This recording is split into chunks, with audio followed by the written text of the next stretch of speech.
Bapak Ibu, sehari ini kita mau mendengarkan firman Tuhan. Kita mempersiapkan hati kita untuk mendengarkan firman Tuhan. Kita mau angkat pujian kita, Engkau Tuhan yang setia.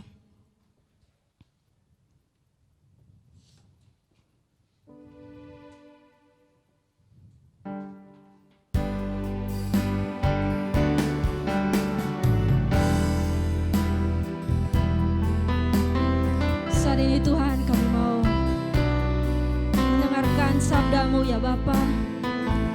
Biarlah Tuhan Engkau mengurapi kami Tuhan. Engkaulah yang berkarya dalam hidup kami ya Yesus. Haleluya. Kita katakan Engkau Tuhan yang setia. Engkau Tuhan yang setia, waktu-Mu selalu yang terbaik. Engkau Tuhan, Engkau Tuhan sandaranku, dan ku hanya kan berharap padamu. Satu-satunya yang ku andalkan, satu-satunya yang ku percaya. Engkau sumber kekuatan, sumber pengharapan, sumber kedamaian. satu-satunya yang ku andalkan, satu-satunya yang ku andalkan, satu-satunya yang ku percaya.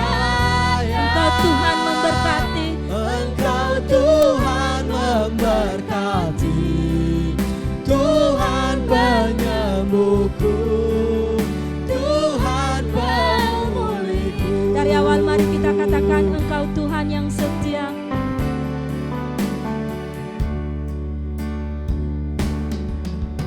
Engkau Tuhan yang setia,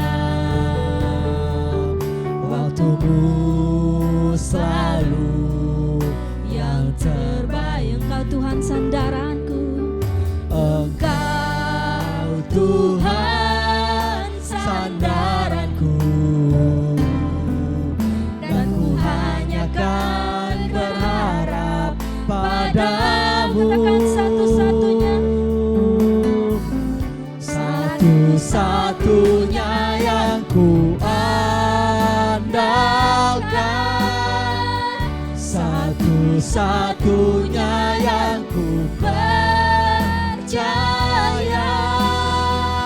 Engkau sumber kekuatan, sumber pengharapan, sumber kedamaian. satu-satunya untuk menjemput firman Tuhan. Saya undang sedang jemaat untuk bangkit berdiri. Satu-satunya yang ku andalkan, satu-satunya yang ku percaya.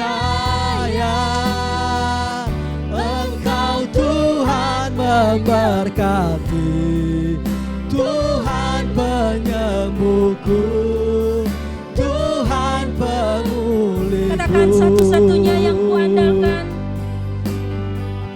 satu-satunya yang ku andalkan, satu-satunya yang ku percaya.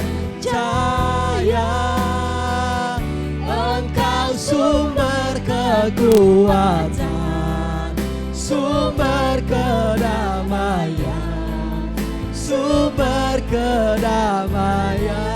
satu-satunya, satu-satunya yang ku andalkan, satu-satunya yang ku percaya. Engkau Tuhan memberkati. Pada hambanya dipersilakan. Tuhan penyembuhku, Tuhan pemulihku. Tuhan memberkati. Kepada hambanya dipersilakan. Engkau Tuhan memberkati, Tuhan penyembuhku, Tuhan pemulihku.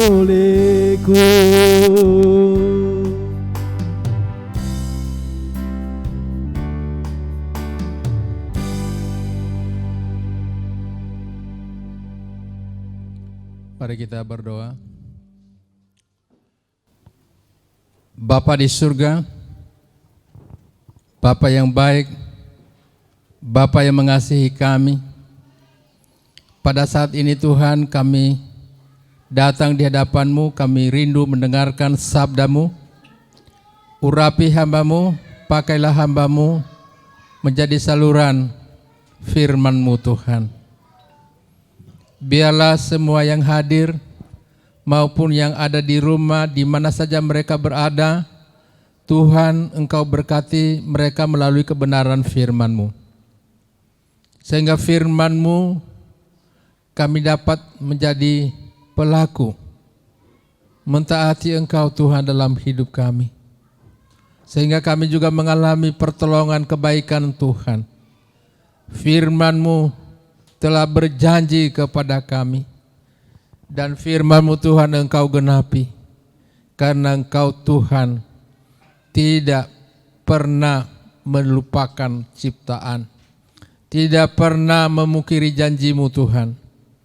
Janji-Mu iya dan amin. Terima kasih Tuhan. Terpujilah Engkau. Kami berdoa di dalam nama Tuhan Yesus kami berdoa. Amin. Silakan duduk.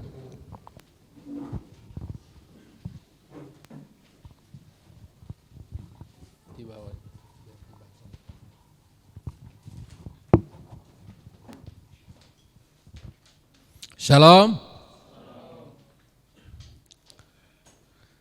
Mari kita membuka firman Tuhan, baik yang hadir maupun yang ada di rumah, di mana saja berada. Mari kita membuka firman Tuhan dari Kisah Rasul pasal 1.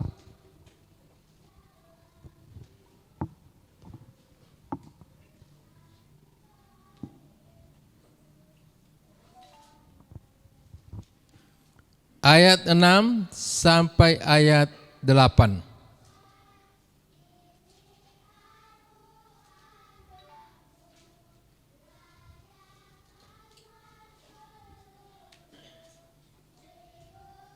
Sudah semua? Saya undang berdiri baik yang ada di sini maupun yang ada di rumah sakit, di rumah, di mana saja. Kalau yang ada di dalam mobil, duduk saja, jangan berdiri. Oke, bisa juga melihat di atas ini ayat firman Tuhan yang akan kita baca.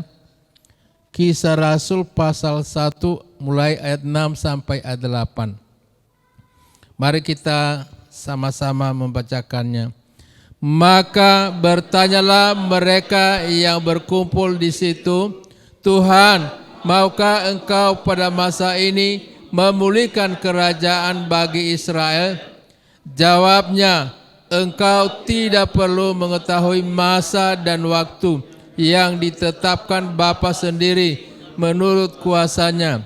Tetapi kamu akan menerima kuasa kalau Roh Kudus turun ke atas kamu, dan kamu akan menjadi saksiku di Yerusalem dan di seluruh Yudea dan Samaria dan sampai ke ujung bumi. Yang berbahagia adalah orang yang mendengarkan firman Tuhan.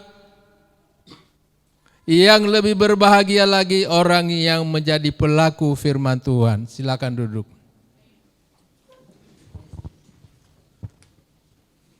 Jemaat yang dikasihi oleh Tuhan Yesus, tema firman Tuhan hari ini menjadi saksi Kristus yang efektif di dunia. Sekali lagi, menjadi saksi Kristus yang efektif di dunia ini. Bapak Ibu yang dikasihi oleh Tuhan Yesus, kalau kita sudah berubah, kita sudah menerima Yesus, kita mengalami perubahan. Dan perubahan itulah yang kita saksikan kepada banyak orang. Banyak orang tidak mau bersaksi karena hidupnya belum diubah oleh Tuhan. Dosen saya Profesor Heath, waktu kita bercakap-cakap di dalam ruang kuliah di Tyrannus, waktu saya ambil S2, dia berkata, seandainya orang Kristen menjadi saksi Tuhan yang hidup mulai tahun 65, maksudnya 1965, sampai sekarang, itu tahun 2002, pasti jumlah orang percaya melebihi orang yang tidak percaya. Sehingga tidak ada kerusuhan seperti yang telah terjadi. Ya, dia bercerita demikian. Kenapa? Karena kalau semua banyak orang Kristen, tentu orang Kristen tidak suka berkelahi, tidak suka melakukan kejahatan, kerusuhan. Walaupun kita melihat di negara yang mayoritas Kristen, mengapa mereka rusuh? Karena mereka tidak mengenal kebenaran sejati. Kalau kita mengenal kebenaran sejati, kita tidak mau beratam dengan orang lain. Tidak membenci orang lain, tidak memusuhi orang lain, tetapi kita mau mengampuni orang lain. Kemarin beberapa hamba Tuhan kita diundang ngopi di satu tempat. Lalu kita berbicara tentang seorang teman hamba Tuhan yang mau menceraikan istrinya. Lalu kita bicara di situ, sesudah kami di mobil, teman saya ini dia bilang, sebenarnya tidak perlu bercerai. Kalau teman kita itu mau mengampuni istrinya. Karena istrinya sudah 2 kali kembali ke rumahnya, tetapi mungkin dia hanya menerima dengan dingin. Ya. Tentu mereka itu pasti ya tidak mungkin tidak ada yang tidak bersalah. Tidak mungkin istri salah semua, tidak mungkin suami salah semua, pasti. Ya saya bilang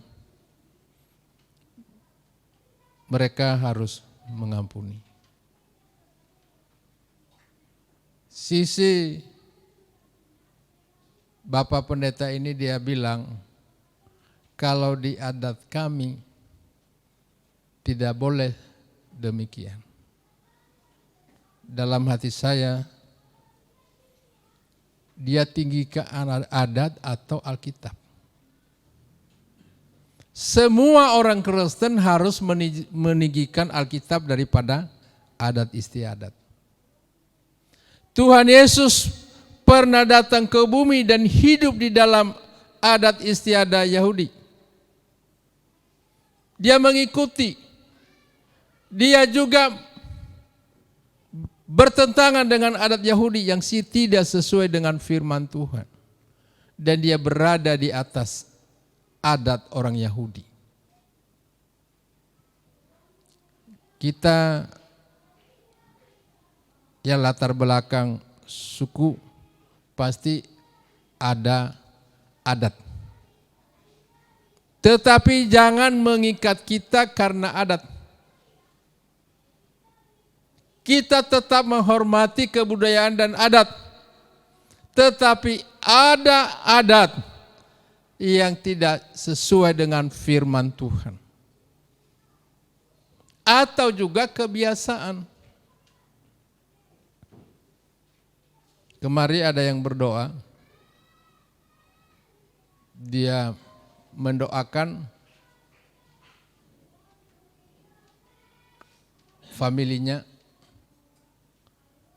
Dia minta dukungan doa supaya orang tua yang meninggal itu diterima di sisi Tuhan. Secara firman Tuhan, orang yang mati tidak perlu didoain lagi. Sudah dia tentukan hidupnya selama di dunia ini. Kalau dia belum bertobat, walaupun 100, 1000, 1 juta pendeta berdoa meminta Bapak itu masuk surga, diterima di sisi Tuhan gak mungkin. Kalau dia belum bertobat. Makanya kita sebagai orang percaya harus bersaksi.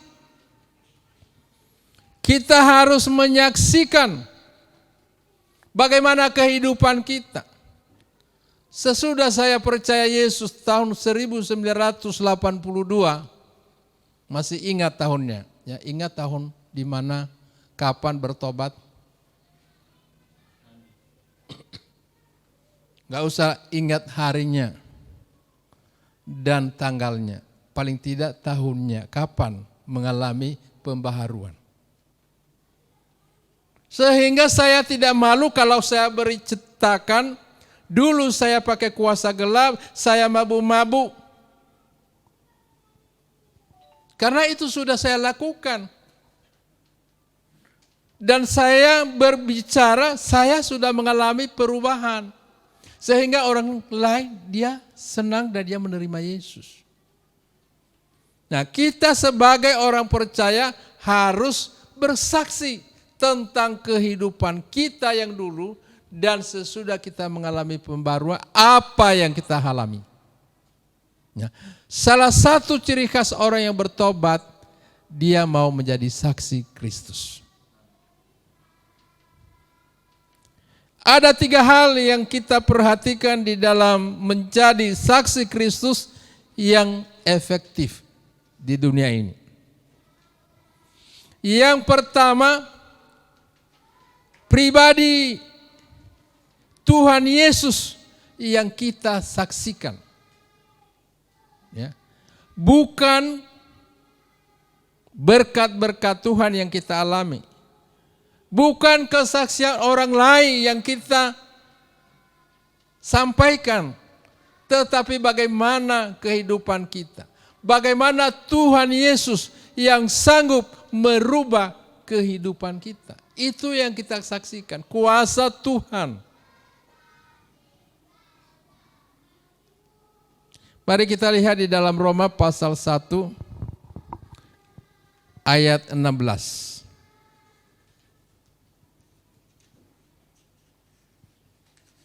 Mari silakan dibaca Roma pasal 1 ayat 16. Roma pasal 1 ayat 16. Sebab aku mempunyai keyakinan yang kokoh dalam Injil, karena Injil adalah kekuatan Allah yang menyelamatkan setiap orang yang percaya. Pertama-tama orang Yahudi, tetapi juga orang Yunani. Ya, Rasul Paulus berbicara bahwa dia memiliki keyakinan yang kokoh dalam Injil. Karena Injil adalah kekuatan Allah, kuasa Allah, wibawa Allah yang bisa merubah manusia yang percaya. Walaupun kita katakan enggak mungkin berubah dia. Tuhan sanggup berubah. Rasul Paulus sebelum dia bertobat seorang penganiaya jemaat. Seorang pembunuh. Ya. Makanya kalau ada orang jahat menjahati orang percaya, doakan saja dia supaya dia berubah. Bagi Tuhan tidak ada mustahil. Dia merubah orang itu. Mari kita baca di dalam 1 Korintus pasal 15 ayat 1 sampai 4. Inilah inti Injil, ini yang kita saksikan. Bahwa Yesus yang kita saksikan. Silakan baca. 1 Korintus pasal 15 ayat 1 sampai 4. 1 Korintus pasal 15 ayat 1 sampai 4. Dan sekarang saudara-saudara, aku mau mengingatkan kamu kepada Injil yang aku beritakan kepadamu dan yang kamu terima dan yang di dalamnya kamu teguh berdiri. Oleh Injil itu kamu diselamatkan asal kamu teguh berpegang padanya seperti yang telah kuberitakan kepadamu, kecuali kalau kamu telah sia-sia saja menjadi percaya. Sebab yang sangat penting telah kusampaikan kepadamu, yaitu apa yang telah kuterima sendiri, ialah bahwa Kristus telah mati karena dosa-dosa kita sesuai dengan kitab suci, bahwa ia telah dikuburkan dan bahwa ia telah dibangkitkan pada hari yang ketiga sesuai dengan kitab suci. Iya, khususnya ayat 4. Paulus mengatakan bahwa Yesus telah mati. Untuk siapa dia mati? Untuk kita semua. Dia sudah dikubur. Dan dia sudah bangkit. Dan dia sudah naik ke surga. Dan dia akan datang kedua kalinya. Amin. Itu pengharapan bahwa Yesus akan datang kedua kalinya. Yang kita beritakan itu bahwa Yesus telah mati karena dosa-dosa kita. Ya. Dan dia sudah dikubur. Itu ada di Yerusalem kuburnya. Hanya 2 versi. Ada yang dekat Golgota. Ada juga jauh dari Golgota. Di taman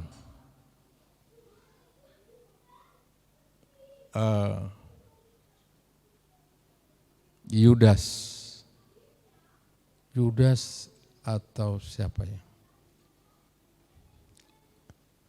Arimatea. Di situ memang 2 versi, tapi tidak perlu kita berdebat. Yang penting Tuhan Yesus telah dikubur. Dan kuburan Israel bukan seperti kuburan kebanyakan orang, tapi sama dengan kuburan Toraja. Ya, bukan ditanam tapi dimasukkan saja dikubur dan dia akan bangkit. Ya. Tidak ada orang pun yang bersaksi bahwa ada mayat Tuhan Yesus. Makanya Tuhan Yesus sebelum dia naik ke surga, dia menampakkan diri. Dia memberitahukan bahwa benar-benar dia sudah bangkit.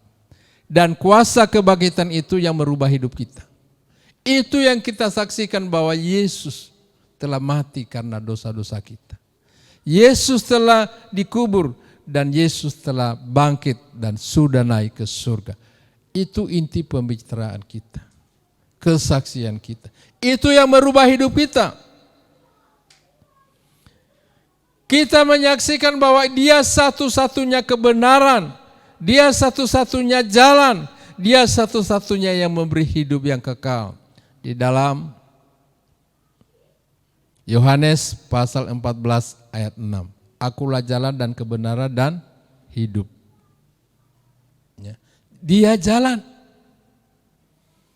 Dan menurut kitab orang lain juga, Isa Al-Masih adalah jalan lurus.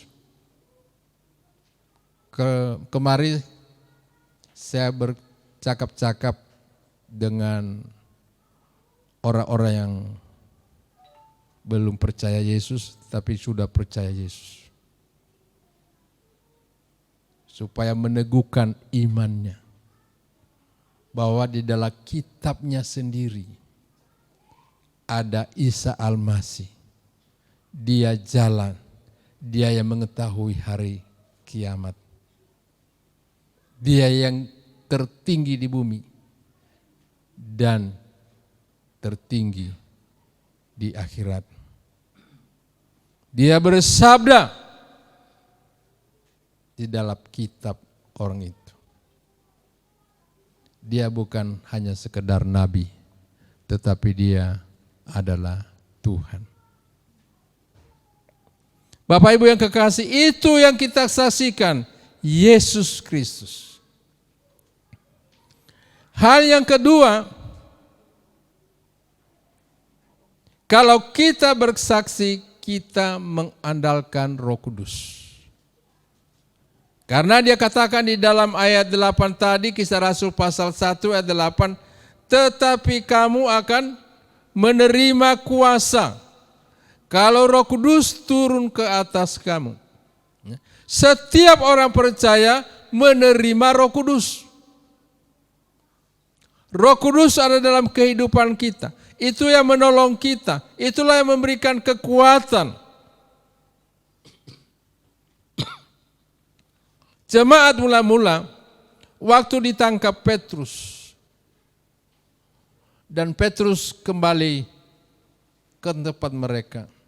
Bercerita bagaimana dia ditangkap. Lalu mereka berdoa berseru kepada Tuhan. Dan Roh Kudus datang di tengah-tengah mereka. Sesudah Roh Kudus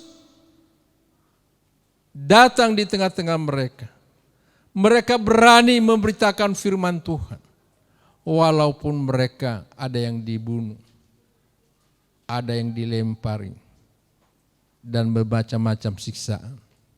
Tetapi mereka tetap kuat karena kuasa Roh Kudus. Roh Kudus yang menolong kita. Mari kita baca Titus pasal 3 ayat 5. Silakan dibaca. Titus pasal 3 ayat 5.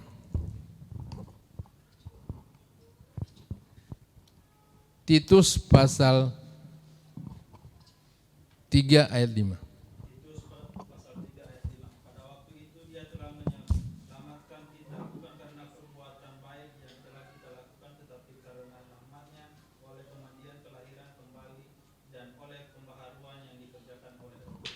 Ya, yang dikerjakan oleh Roh Kudus. Ya. Pertobatan dilakukan oleh kuasa Roh Kudus.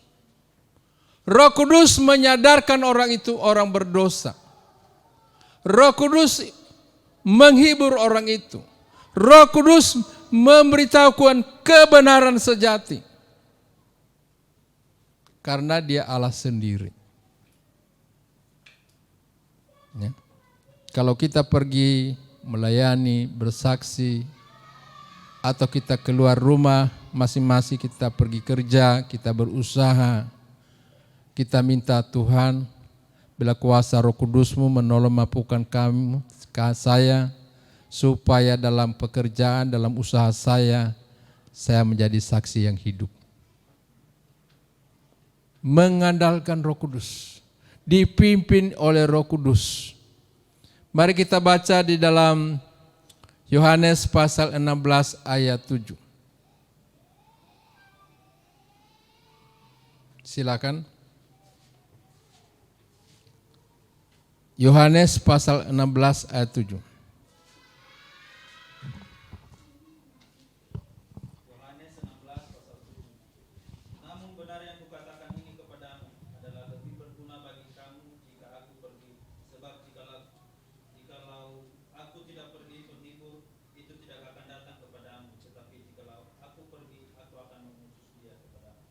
Ya. Mengisafi dan memberi penghiburan. Itulah kuasa Roh Kudus. Hal yang terakhir, yaitu kehidupan kita sendiri. Menjadi teladan, menjadi berkat, mulai dari rumah, di lingkungan kita, di mana kita berada. Kalau kita membaca Raja-Raja, pasal 5 ayat 2 dan 3. Ada seorang perempuan di sana, perempuan Israel yang ditangkap, dan dia menjadi pembantu rumah tangga. Dan dia bersaksi kepada panglima yang bernama Naaman. Naaman waktu itu dia sakit. Dia bersaksi kepada istri Naaman bahwa di Israel ada nabi yang bisa menyembuhkan. Tentu Tuhan yang menyembuhkan. Nabinya hanya secara perantara. Tolong dibaca 2 Raja-Raja pasal 5 ayat 2 dan 3.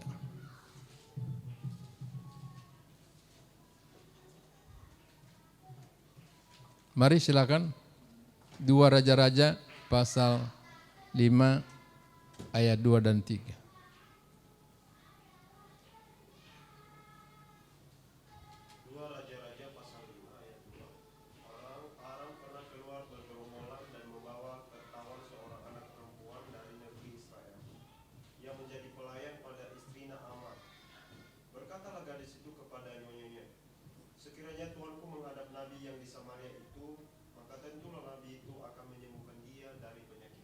Iya.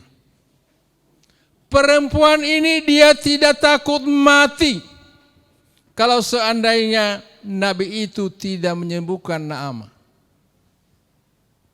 Dia berani bersaksi karena dia sudah mengalami Tuhan. Dia percaya ada Tuhan di Israel, ada nabi yang hebat yang dipakai oleh Tuhan. Lalu Naaman tulis surat. Sedangkan raja di Israel aja bingung dia. Kok ini cari gara-gara ini? Lalu Nabi suruh dia ke sini. Dan Naaman mengalami kesembuhan. Mari kita lihat lagi. Seorang perempuan berdosa. Dia bertobat, dia mengalami pembaharuan iman, dan mulai dia menjadi saksi. Yohanes pasal 4. Seorang perempuan Samaria,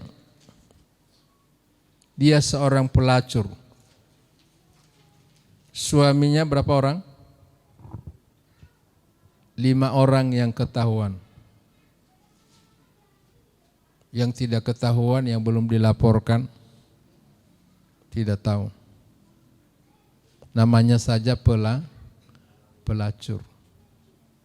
Sehingga waktu dia datang ke sumur di tengah hari, siang. Kalau pagi hari dan sore hari banyak ibu-ibu bilang, itu si pelacur itu datang.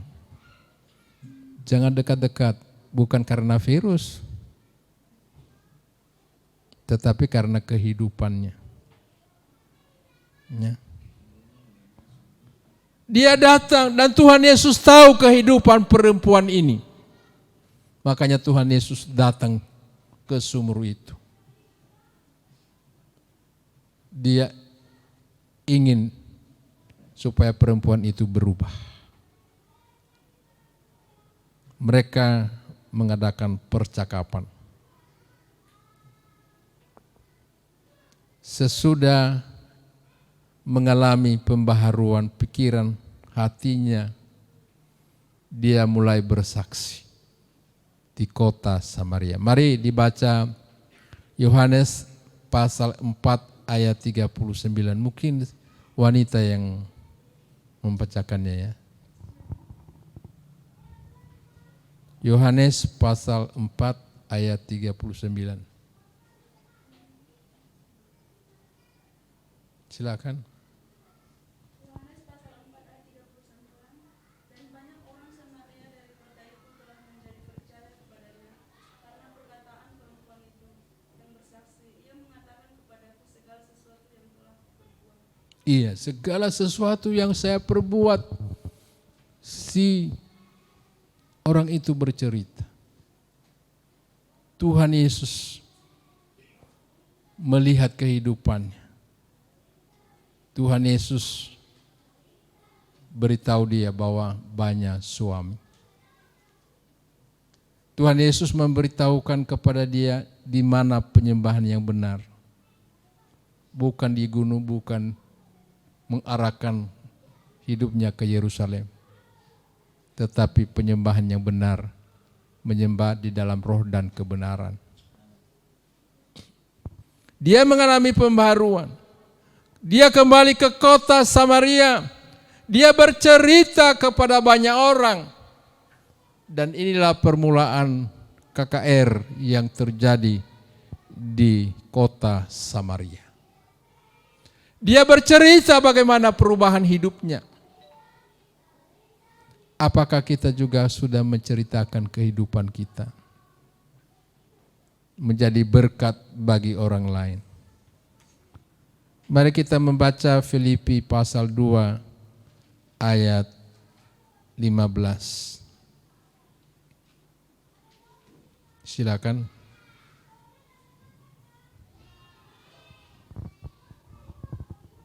Filipi pasal 2 ayat 15. Supaya kamu tiada beraib dan tiada bernoda sebagai anak Allah yang tidak bercela di tengah-tengah angkatan yang bengkok hatinya dan yang sesat ini, sehingga kamu bercahaya di antara mereka seperti bintang-bintang di bumi. Iya. Dia katakan supaya kamu tidak beraib, tidak bernoda, sebagai anak-anak Allah yang tidak bercela di tengah-tengah angkatan yang bengkok. Ya, banyak yang bengkok hatinya. Di sini enggak ada. Tidak ada yang ngaku. Ya.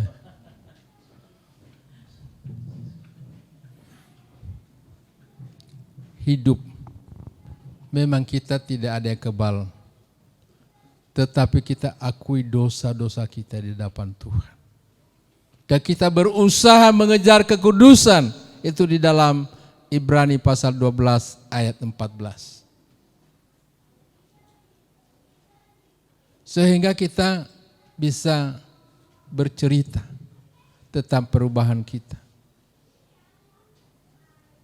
Cepat-cepat berubah hidup. Jangan seperti seekor babi. Tahu seekor babi? Kalau dia jatuh ke air di kubangan, dia merasa tenang dan dia tidur di sana. Tapi coba kalau kucing, dia jatuh ke kubangan. Dia keluar, dia elus-eluskan supaya tidak ada yang kotor. Tapi babi, dia senang. Memilih kucing atau babi. Memang dagingnya enak deh, babi. Ya. Tapi kelakuannya kurang baik. Ya. Kita berubah. Hidup kita menjadi contoh. Perkataan kita. Kadang-kadang orang tua mengeluarkan kata-kata yang kurang baik sama anak. Kalau anaknya sudah melakukan hal yang jahat, keluarlah semua nama binatang dari kebun Raguna. Seumpamanya dia bilang monyet, anaknya bilang juga mama. Keturunan apa? Ya jangan saudaraku. Tahu-tahu kita bilang dia monyet, dia jadi monyet, mau terima enggak? Ya. Perkatakan yang memberkati anak-anak. Bukan kata-kata emosional. Ya. Karena kalau kita mengatakan nanti kamu dipenjarakan ya nak, akan terjadi. Iblis bilang, dulu mamamu bilang kamu akan dipenjarakan. Ayo buat kejahatan sekarang ini, pakai narkoba. Apa yang dibicarakan 5 tahun yang lalu, terjadilah anaknya masuk penjara. Atau kita berkata biarlah anak tabrak mobil. Waktu itu enggak. Tapi iblis nagih. Dia sudah bilang loh. Ya. Ada dalam Amsal itu akan menggema. Perkataan itu menggema. Seperti suara itu, menggema terus dia. Kalau kita bicara di hutan, menggema suara. Itulah kalau kita sampaikan suara atau perkataan yang kurang baik, menggema. Terus menerus. Dan akan terjadi dalam kehidupan kita. Makanya perkatakanlah perkataan yang benar kepada anak-anakmu. Menjadi teladan, menjadi berkat. Ya. Di dalam Matius pasal 5 ayat 14, kita harus menjadi terang dunia.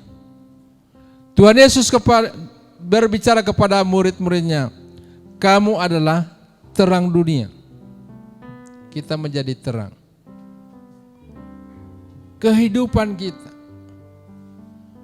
Perempuan Samaria bercerita karena dia mengalami perubahan. Perubahan apa yang kita alami? Tanya sebelah kiri kananmu, perubahan apa yang kamu alami?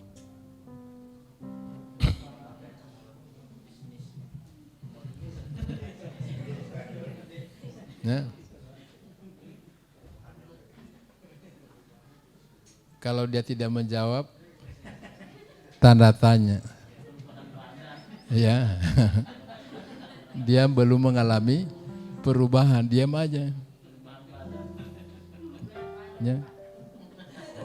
Kalau ditanya sama saya di mana saja sudah mengalami perubahan, sudah. Kita ceritakan. Ya. Pernah di atas pesawat, dia tanya, siapa Anda? Saya bilang saya pendeta. Sudah mengalami perubahannya? Sudah, saya mulai bercerita sama dia. Ya kita ceritakan apa yang kita alami, jangan kita menceritakan kesaksian orang lain. Kehidupan kita ceritakan, oh luar biasa. Waktu saya khotbah KKR di Keningau, Malaysia, Sabah. Sebelum saya khotbah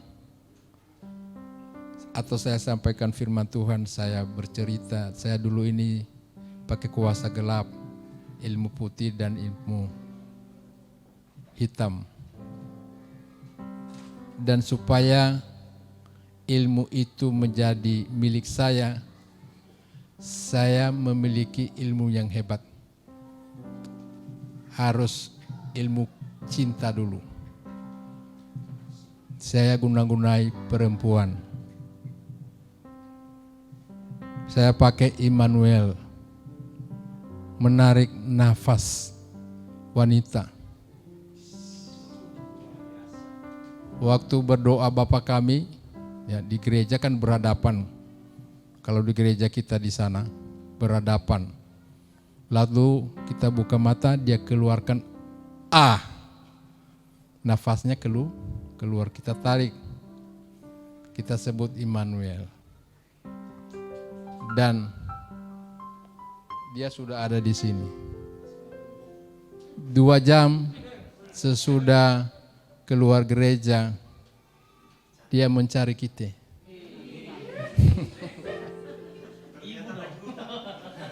Ya. Dia mencari kita. Kalau dia tidak lihat, dia menangis. Itu sudah benar-benar ilmunya sejati. Dan saya bilang, maaf ibu-ibu, jangan takut. Yang di depan sudah bertobat. Oh begitu ya katanya. Nanti jangan anak muda, tolong payakin.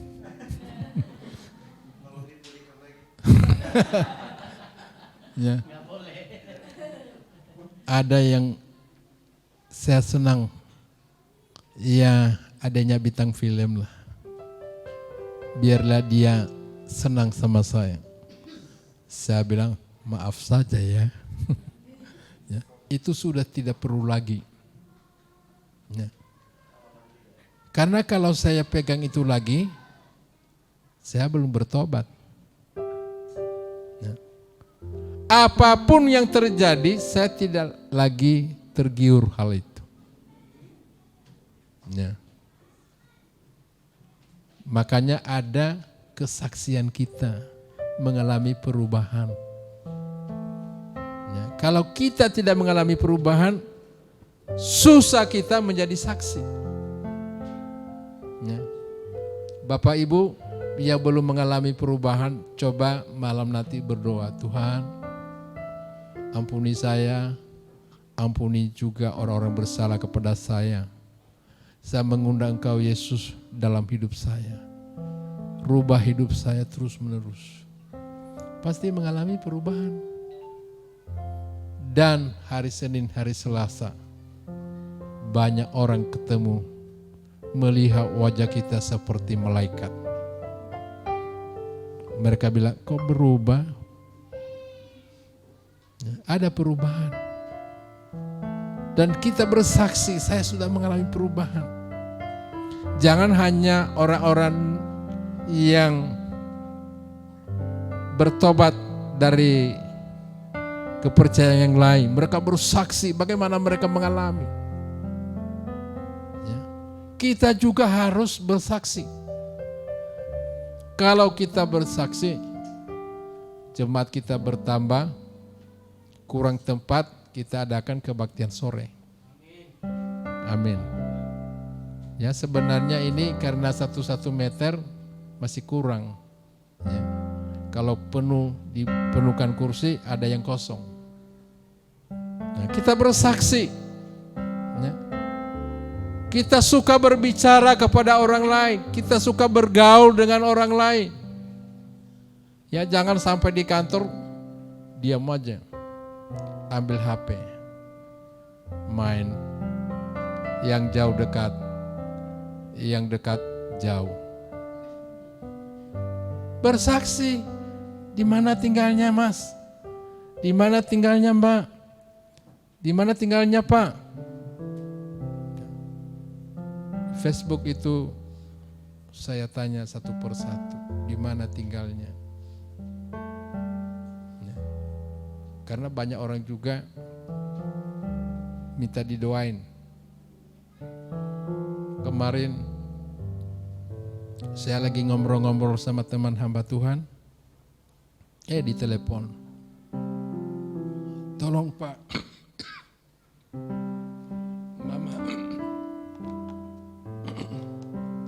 Mama saya lagi sakit keras. Saya bilang nanti sampai di rumah baru saya berdoa.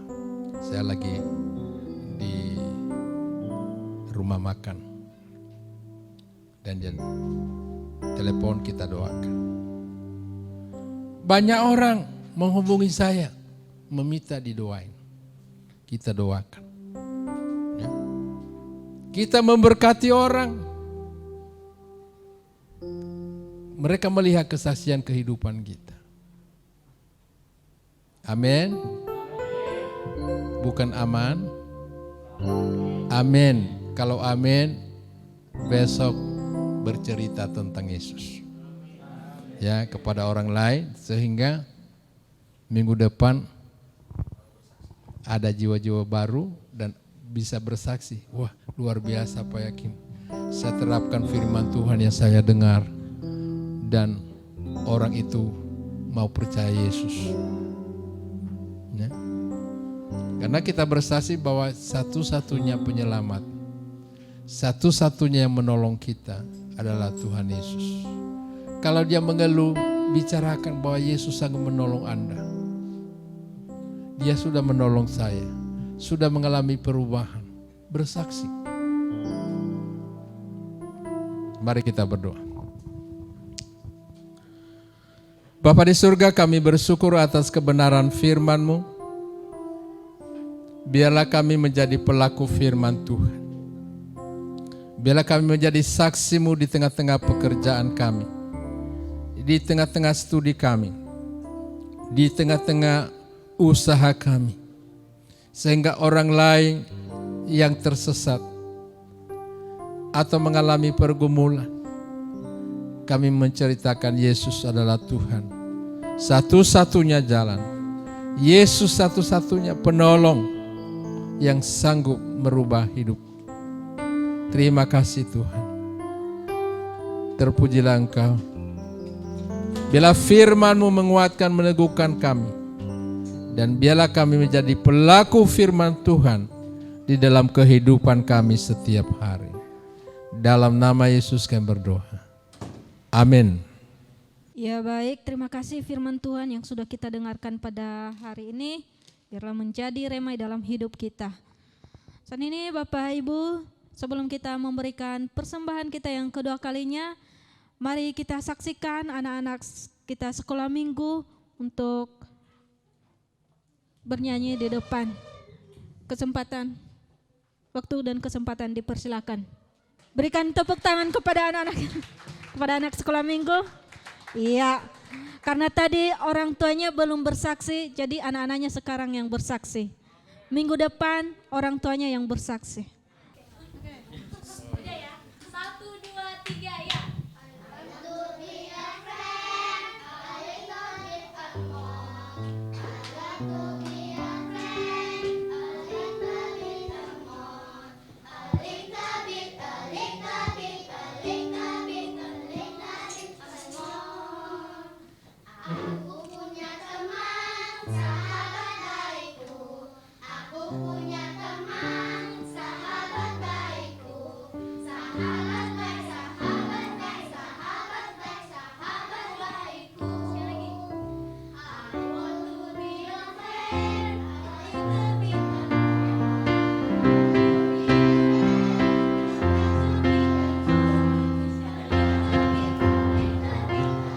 Ayo Nesya, gerakannya.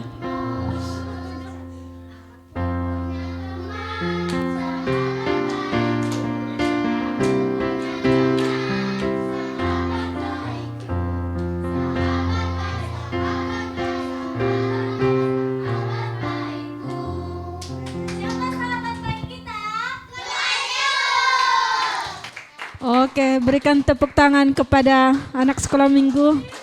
Haleluya. Shalom. Puji nama Tuhan, kita telah beribadah. Hanya sedikit perubahan. Komsel di rumah Ama Jervin dirubah di rumah Bapak Ama Gracia. Karena sudah bisa beribadah di sana, ya. Karena kemarin itu belum bisa, tapi PSBB-nya mungkin sudah dicabut ya, atau masih ada tapi sudah diperbolehkan. Ya, nanti di rumah Ama Gracia di Taman Jaya, Blok D 5 nomor 1, ya. Mari yang dekat di sana dan juga dari sini boleh ke sana. Ya. Itu saja, Tuhan Yesus memberkati.